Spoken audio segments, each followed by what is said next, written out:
Actually, yung pagtakbo ko ng mayor, ang unang nagsulong talaga sa akin dito, yung mga senior citizen. Ako po ay senior citizen advocate.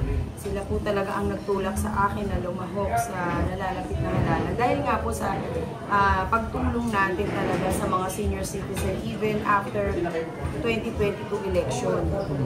Dito po, nakita ko talaga yung kakulangan sa mga senior, mga programa, yung mga senior na feeling nila na neglect sila, hindi sila pinapansin. Siyempre, ang biggest challenge sa akin, yung programa ko na gusto kong maibaba sa taong bayan. Yung direktang benepisyo sa lahat ng programa at yung talagang personal touch ng isang maglilingkod para sa taong bayan sa Maynila. So, ang tanong ko na ito sa'yo before, pero for the benefit ng iba na nandito. Kasi alam natin, ang babanggiin mo, 4 na pader, di ba? Si incumbent Mayor Hani, si Sam Versosa, Isko Moreno, and Raymond Bagasin. So, anong saloobin mo na medyo ikaw ang David sa 4 na gulayat, di ba? Actually, sa totoo lamang, pag tinatanong nila ako kung natatakot ba ako, or nararamdaman, wala akong nararamdaman at all. Ang pakiramdam ko po, sila yung pader na hindi matibay. Na alam ko, kailangan isang maglilingkod ay totoo, isang maglilingkod yung magmamahal talaga at magmamalasakit.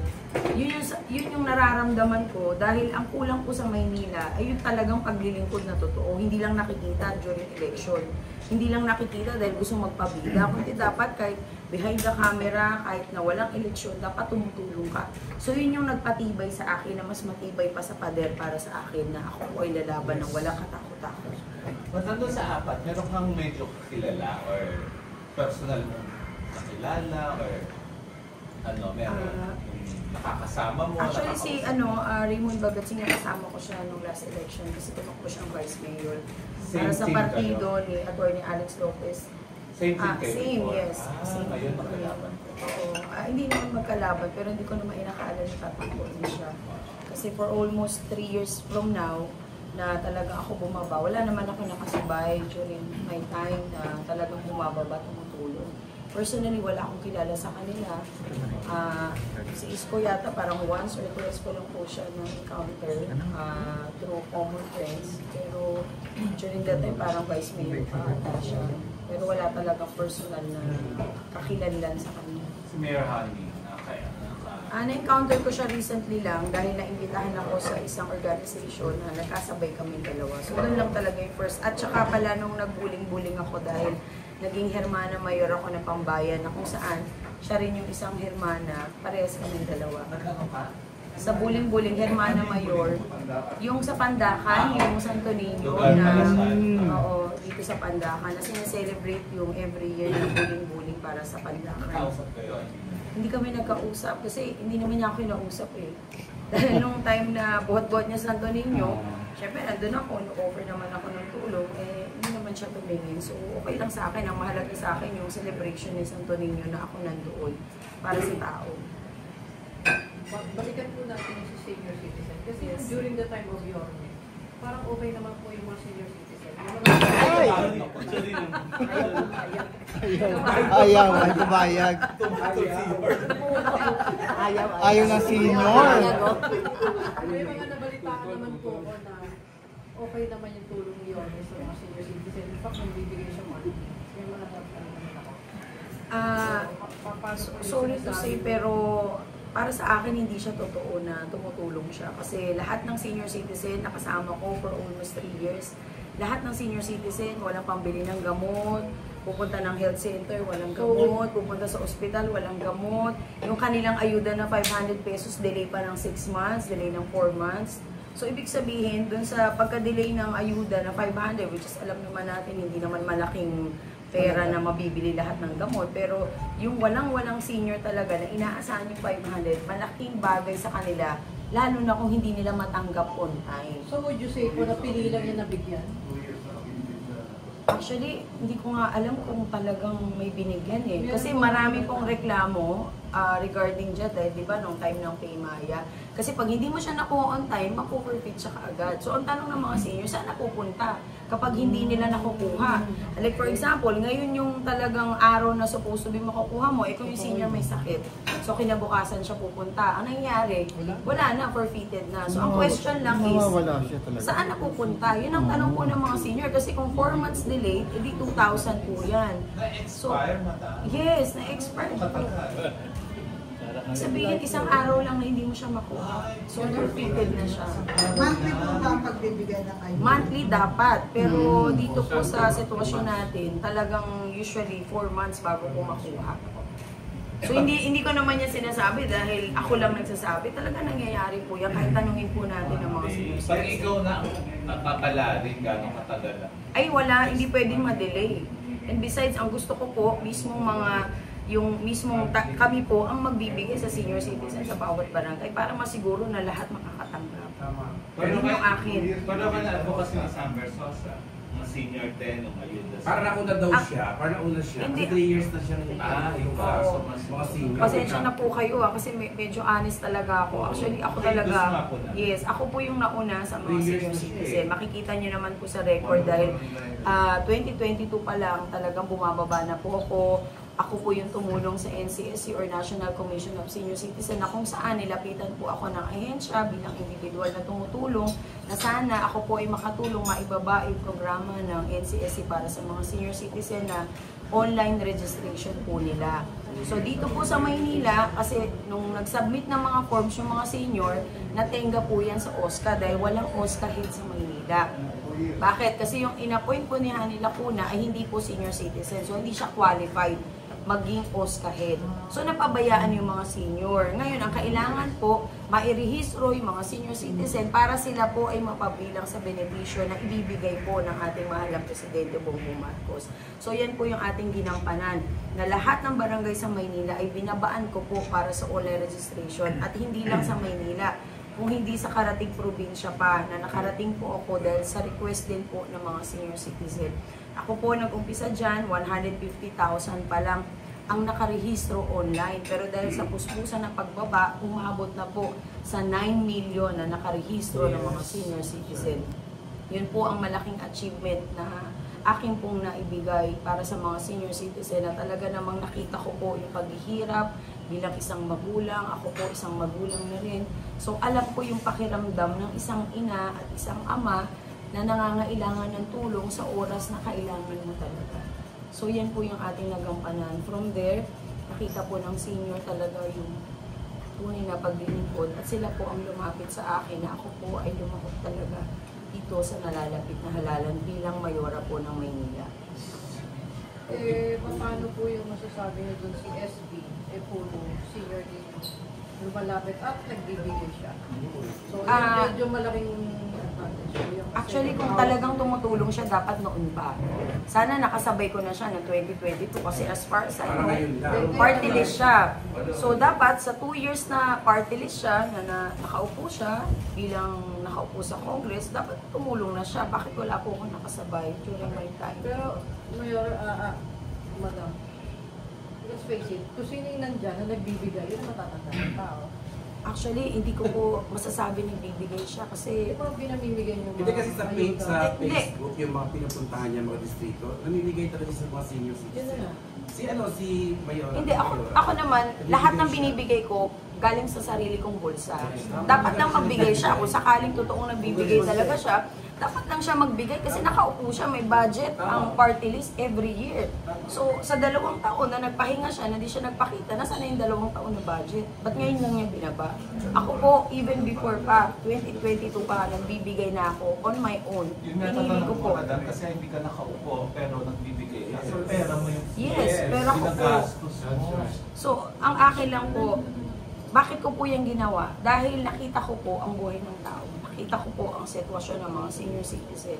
Kung ikaw ay talagang anak na nagmamahal ng magulang, hindi mo matitiis na makita ang senior na nakahiga sa kalsada, namamatay na dahil lang sa hindi nakainom ng gamot, siguro talagang pinagpala po ako ng Panginoong Diyos na binigyan niya ako ng lakas ng loob, ng biyaya na dapat ibahagi po natin sa iba. Yan po siguro yung kulang na kailangan yung maglilingkod talaga. Hindi po nakagano ng kamay, kundi dapat nakabukas para sa lahat.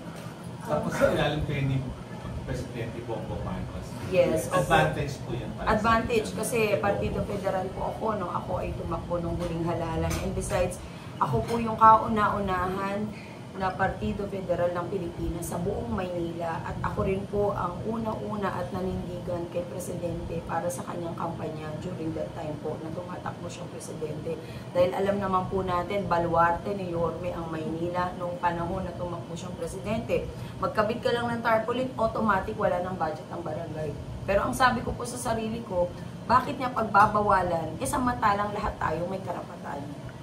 Kaya ang ginawa ko po, kahit tanggalin niya yung tarpaulin ko, ibabalik ko ng 10 beses. Ganon ko po pinaglaban si Presidente. At hindi naman ako dapat matakot kasi wala naman akong ginagawang masama. Kundi pinaglalaban ko lang yung prinsipyo na alam kong tama para sa mamamayan sa Maynila. Pero Mayora, si Raymond under din BBM. Hindi po, kasi alam ko independent po siyang tumakbo ngayon. Itong nag-file po siya ng candidacy niya. Alam po ninyo sa politika, magulo. Sabi nga nila, magulo dyan, may stress ka dyan. Pero hindi ko po tinitignan yun. Ang tinitignan ko po rito yung paglilingkuran ko ng taong bayan na nakita ko talagang kawawa at kailangan talagang maglingkod tayo. Katulad po ninyo sa media, kayo po nakakatulong na maibigay yung tamang informasyon.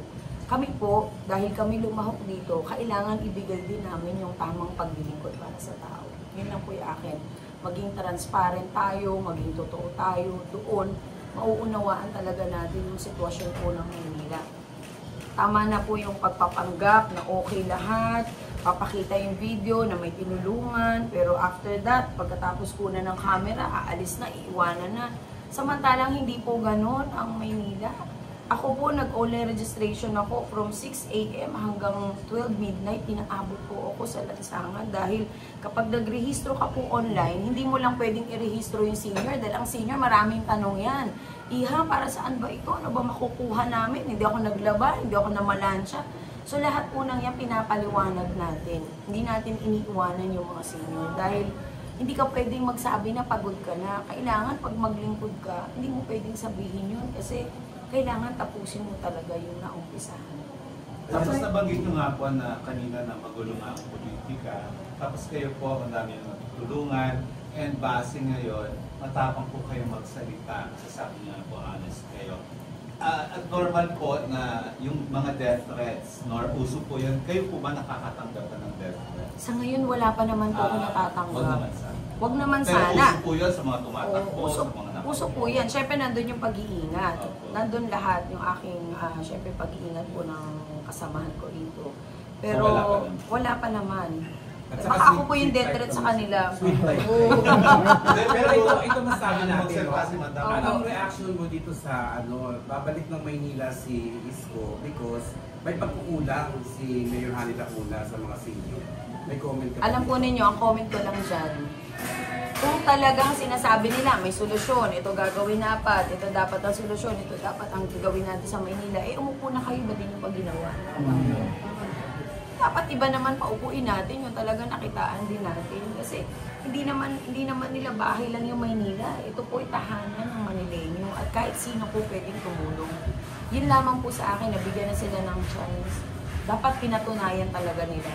At naniniwala ka ba na totoong magkaaway si Isko at Hindi po ako naniniwala.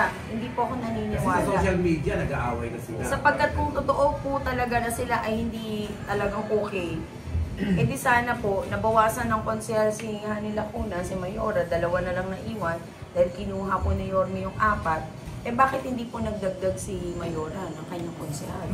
Ibig sabihin, iisa lang silang grupo. Kasi incumbent siya, ba't 2 lang konsehal niya? Kinuha ni Yorme yung 4, ba't hindi siya nagdagdag? Paano kung kinuha?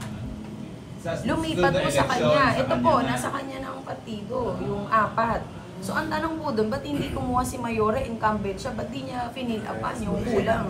Hindi siya nagdagdag. So, ano po ibig sabihin nun? Kahit sino sa kanilang 2, iisa lang po siya. Magkakasama pa rin. So, paano ako maniniwala na sila po ay hindi magkasundo?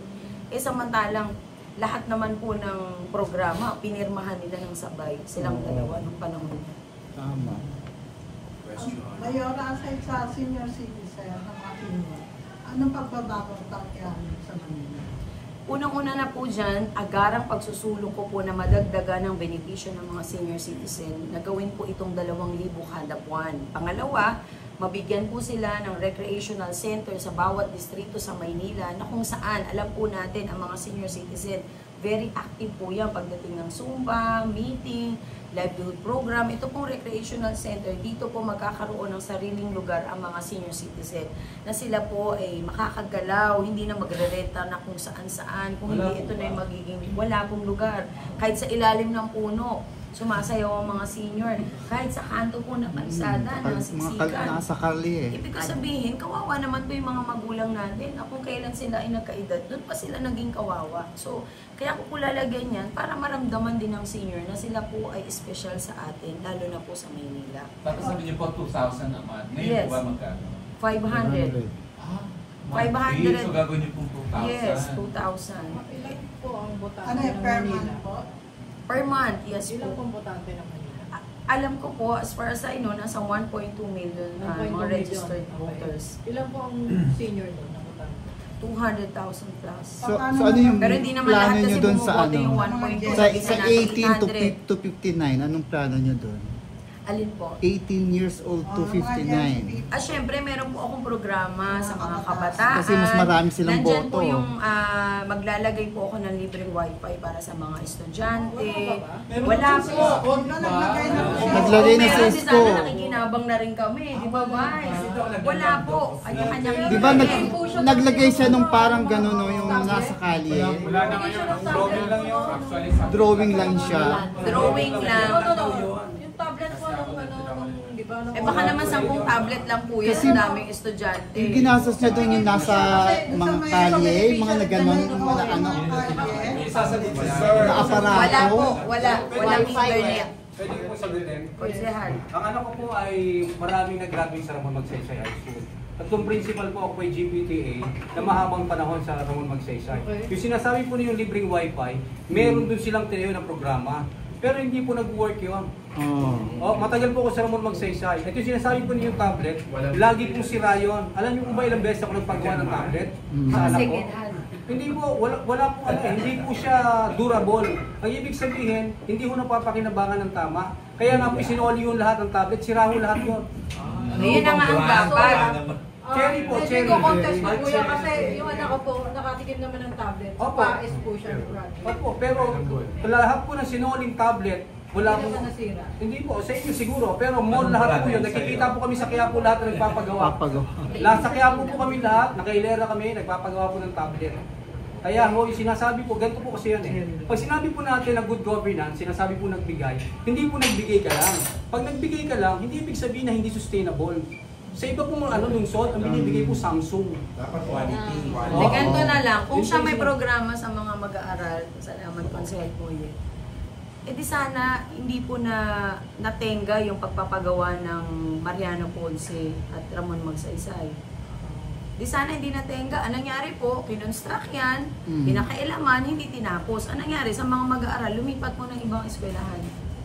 So ibig sabihin, hindi natutukan, walang programa, at the same time, ang daming tambay sa labas ng mga bata na hindi po nag-aaral. Hindi po natin kinukondina yung kanilang pamamahala. Pero sa pagkukulang, dapat isipin natin ano po talaga yung solusyon. Yun po yung sa amin. Hindi po kami nandito para manira sa kanila, kundi ang gusto po namin, yung tamang paglilingkod, tamang pamamahala, at talagang totoong programa na makikita po ng taong bayan. Hindi lang dahil ngayon na picturean. Subaybayan po natin lahat ng programa. Doon makikita po natin kung talagang may programa hindi na ba. May survey po ba ongoing sa mga inyong tatakbo? Pakilala po ba kayo? Actually, sa dami po ng survey na nakikita ko, kasi ako hindi naman ako nagpa-participate, sinasama lang po nila yung pangalan ko. Nag-number 1 po ako dyan, number 2, number 1. Kami pong dalawa ni Yorme ang naglalaro dun sa numero na 1 and 2. Doon, so tatanong nga sana, kanino sa apat kayo medyo kinakabahan? So nasabi nyo nga, kay ni Yorme pala ang nagwawaling salitan. Yes, sana nga makita ko siya kasi laki ko lang naman siya eh. Hindi naman siya lamang sa akin sa height, hindi naman siya ganun katangkaran. Ang akin lang, taga Maynila talaga ako eh. Kahit ilabas ko birth certificate ko. Doon ko papatunayan sa inyo na ang pagmamahal ko sa Maynila ay sobra-sobra dahil ako po ay pinanganak at lumaki na San Andres po, Maynila. Dito po nag-umpisa ang aking ninuno, mula sa aking mga lolo at lola, sa magulang ko hanggang sa akin. So yung pagmamahal sa Maynila, hindi na po question yan. Kasi akala ko nung bata ako, habang lumalaki ako, dahil premier city ang Maynila, akala ko magiging mala New York City, akala ko magiging mala London or Singapore man lang. Pero ano pong nangyari, habang nagkakaedad po ako, mas lalo ko nararamdaman, kaya pala marami nag-a-abroad. Kaya pala yung magulang mo, kailangan pang pumunta ng probinsya para magtanim. Dahil wala pong hanap buhay sa Maynila. Naging kawawa po talaga tayo. At kung tutuusin lamang, ang Maynila, alam naman natin yung Forbes na survey na lumabas, pang-5 po ang Maynila sa pinakakinatatakutang lungsod sa buong mundo. Ngayon po, tayo ay nag-number 1 sa Southeast Asian countries na number 1 na pinaka-dangerous na city. Manila. So, ibig sabihin, ano pa hong matatawag natin sa Maynila? Lugmok na at sukdulan na ang kahirapan na hindi naman po pwede bilang isang Manileño ay umupo ka na lang sa bahay at hintayin mo na maransak yung bahay mo dahil talagang wala ka na magagawa. Kundi kailangan lumabas ka, yung resources mo, yung pagmamahal mo, pagmamalasakit mo, ilabas mo dahil doon pwede mong masabing makakatulong ka talaga. Pero aminin nyo rin po ba na marami naman napaganda si Yorme sa Manila? Ang alam ko pong nakita ko lang hindi naman po ako bias pero dito lang sa Binondo, hindi nadaanan ko po dyan, yung mga poste nasa halos labas na ng perimeter na hindi naman dapat gano'n kasi dapat malaki yung kalsada. Yung pagpapaganda ng Maynila, natural lang po yan. Pero kung magiging sagabal lamang sa daan, hindi na ako pagpapaganda tawag dyan. Hindi pwedeng paglaruan ng Maynila na dahil lang meron kang pinatayong poste, inilawan mo, nilinis mo pati vendors, tinanggalan mo ng hanap buhay. Hindi ibig sabihin nun, programa na yun. Kasi kung nakakaperwisyo naman sa tao, hindi naman natutulungan, ano po programa yun? Di po ba? Compared to the other mayors na nagdaan, which si Yorme nagpaganda ng ano. Actually, kung maganda ang Maynila, sana hindi mabasura ang Maynila. Sobrang daming basura po ngayon. So nawala na yung dating pinalinis niya dati, wala na yun. Kasi pagpapalinis naman sa Maynila, natural lang naman po yan Actually, programa naman ng bawat barangay na mag-maintain ng cleanliness. Pero pag naging mayor ka, city mayor, little president yan, ibig sabihin, ang programa mo pang taong bayan, hindi lang pang kalsada. Kasi kung pang kalsada, hindi naman nakakain yung kali Kasi po pag yung Tayuman din, nakabara yung mga jeep po doon. Dumadaan po kasi ako doon. So, nawala na po nung siya na. Nawala, nasa na po yung hanap buhay ng mga tao. Nawala na rin. Hindi yung mga jeep nakabara po doon. Hindi makadaan. Yung trapiko po, na sinasabi po ninyo, tayo madaling appreciative kasi ang Pilipino Pero dapat isipin po natin, mas marami po yung nangangailangan ng programa ng pangkabuhayan na direkta sa tao. Yung pangkalusugan na dapat lahat ng barangay health center ay may gamot, na dapat yung ospital ng Maynila hindi pinagbenta, kundi dapat lagyan ng makabagong kagamitan na magagamit po ng taong may sakit. Dahil pag pumasok ka ng ospital, ine-expect mo lalabas kang magaling. Ang nangyayari, imbis na gumaling ka, ma-stress ka pa. So, dapat ito yung mga programa bilang isang mayora o mayor ng Maynila.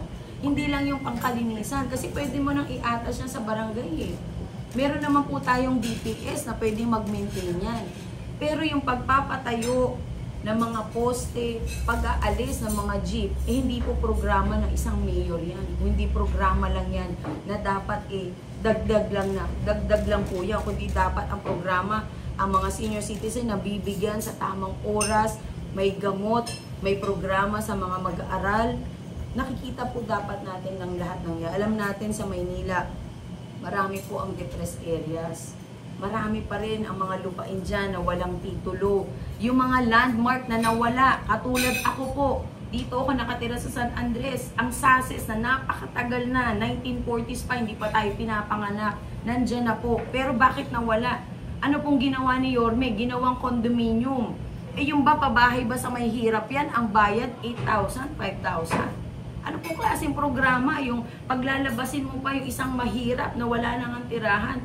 Gusto mo pa yatang magnakaw para lang makabayad ng 5,000, 8,000. At bakit tinanggal yung health center na nakakatulong sa barangay? Pagdating ng may sakit ang anak, ang senior citizen, hindi mo na kailangan dalhin sa ospital. Yan po yung mga bagay na katotohanan. Ba't po tinanggal? Ano ang pinalit? Tinayo po ng kondominium at binenta. Sinabi, para daw sa mahirap. Paano magiging para sa mahirap yung 5,000 to 8,000 pesos na babayaran? Eh kahit empleyado ka, mahirapan ka magbayad ng 8,000. So nasaan yung programa? Hanggang picture lang ba yung programa ng mayor? Hindi na po tayo papayag. Kailangan maging transparent ang programa ng mayor at ilabas ang budget. Ang gusto ko pong mangyari, yung budget ng Maynila na 34 billion a year, kailangan ipakita nila saan napuntang programa. Then hindi na po pwede na yung pinaghirapan ng taong bayan, yung pagbabayad ng tax, nagpapakamatay tayo, bayaran yung amilyar, na nakawin lang ng ganun at dadali lang sa programa na hindi naman makakatulong sa atin. So pag nanalo po kayo, transparent. Yes, yan ang gusto ko. Para sa susunod na eleksyon, wala na magka-interes na tumakbo dahil alam ko na at alam ng taong bayan kung magkano talagang pumapasok. 34 billion, imagine. Pero nasaan po ang Maynila? Alam po ninyo kung mag-iikot kayo sa Maynila, alamin niyo po ang buhay ng tao, napakahirap. Hanggang ngayon, nagbuburol pa rin sa kalsada. Hanggang ngayon, ang mga tao nakatira sa kalsada. Nasaan po yung programang pinagmamalaki nila? Di dapat ginawa nila noon, ba't hindi pa nila ginawa? Hindi lang paglilinis po ng kalsada, ang dapat linisin mo hanggang sa kaloob-looban lahat ng hirap ng tao. Natural lang linisin po natin ang Maynila, pero bukod doon, paano yung hanap buhay ng mga taong bayan na inalis mo? Lahat ng programa, tignan po natin kung sino ang maaapektuhan at dapat sino ang makikinabang. Kapag ako po nabigyan ng pagkakataon, lahat ng yan ilalabas ko talaga. Dahil yan ang gusto ko sa Maynila. Yung tunay na pagbabago na maramdaman kasama ang aking Vice Mayor na si Ms. Remy Oyales, ang aking mga konsehal, na gusto kong malaman ng Manileño na may tao pa rin totoong maglilingkod sa Maynila. Ano nang masasabi ni BC sa'yo? Yung 34 billion, wala Yes. kang wifi. Walang wifi, wala ngang biogesic sa health center. Imagine. Sa ating Ito naman ang Guys, aking ikaw Vice kalaban mo Mayor. si Yul. Si Yul, tsaka So yun, pader din pala ang babanggain mo. Wala ba nagawa si Yul? Well, sa akin, wala kaming pader na babanggain. Sapagkat yung mga pader na yan, hindi talaga matatag eh. Etong darating under the leadership ng ating superhero Mara Tamundong, ito ang tunay na pader na wawasak sa poverty, corruption, at agpapalit natin ng good governance ng gusto ni Mayora, yung transparency in the system of government in the City of Manila. Ako po ay parte ng City of Manila. Naglingkod po ako dyan. Nakita ko po ang kapulungan. Sa amin pong opisina nga, sa bawat kulang po ng mga supplies. Nasaan po yung sinasabi nilang budget? Di po ba? Wala pong yung mga supplies ng mga pinakailangan gamitan, pang-opisina. Imaginin mo, ang sweldo ng mga JO delay. Di po ba? Sweldo po ng mga JO natin delay. Job order. And in fact, mas maraming JO ang mga ghost employees po na until now hindi po yan. May mga ghost, may trabaho. Buti pa yung mga ghost, saan po na pupunta? Di po ba? Naniniwala naman ako dyan. Yan Eh, po, madam, gano'ng kakahanda na banggain ang isang user mo? para po sa akin, hindi ko na po kailangang maganda sapagkat kasama ko po ang aking mayora. Yes. Na totoo, tapat, may malasakit.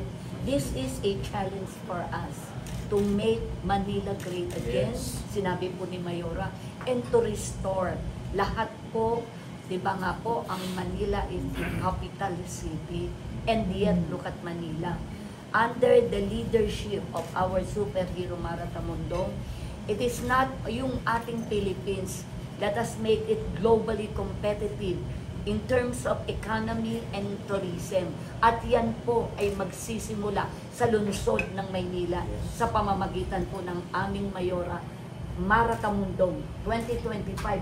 Siya na po ang iluluklok ng taong bayan sapagkat tunay na pagbabago, tunay na pagmamahal at tunay pagmamalasakit ang ibibigay po sa mga Manileño. Yes. Yung gusto ko maiparating sa Manileño, gamitin po natin yung puso natin. Huwag naman po yung daliri lamang sa oras ng eleksyon. Gamitin po natin ito sapagkat ito po ay nakasalalay dito ay kinabukasan ng ating mga anak at mga apo. Hindi naman po biro ang maglingkod at lumabas katulad po ng aming ginagawa. Pero pinili pa rin po namin gawin sapagkat naniniwala ako na ang buhay po natin ay may dahilan at ang Panginoong Diyos lagi tayong gagabayan. Pangalawang buhay na po natin ito. Dumaan po tayo sa pandemya. Maaring wala na po tayo ngayon pero binigyan niya tayo ng pagkakataon na magtagpo at magkita dito upang ipagpatuloy talaga yung kabutihan para sa ating inang bayan. Sa Manileño, ako po ay narito kasama ang aking Vice Mayor at mga konsehal. Yung paglilingkod po na gusto natin, yung matagal na po natin hinahangad, kailangan mangyari na po ngayon. Yung abutin po ang taong bayan, bumaba sa daylayan, ibaba ang paa sa lupa, pakiramdaman at pakinggan ang taong bayan. Isang malaking bagay na po para sa tunay na pagbabago. Kami po ay handang makinig at handang bumaba sa lahat ng oras dahil ang gusto ko pong paglilingkod yung ako mismo ang gagawa at magiging responsable sa lahat ng programang aming iba-iba. Kaya sana po kami po ay nandito, pagbigyan niyo po at bigyan ng pagkakataon na kami po ay mapakinggan. Gusto lang po namin ang tunay na pagbabago at least man lang bago pumikit ang ating mga mata, hindi naman tayo tatagal na mahabang panahon dito sa mundo. Pero yung magagawa po natin yun lamang po ang maiiwanan para sa taong bayan na kabutihan po na gusto natin. Maraming salamat.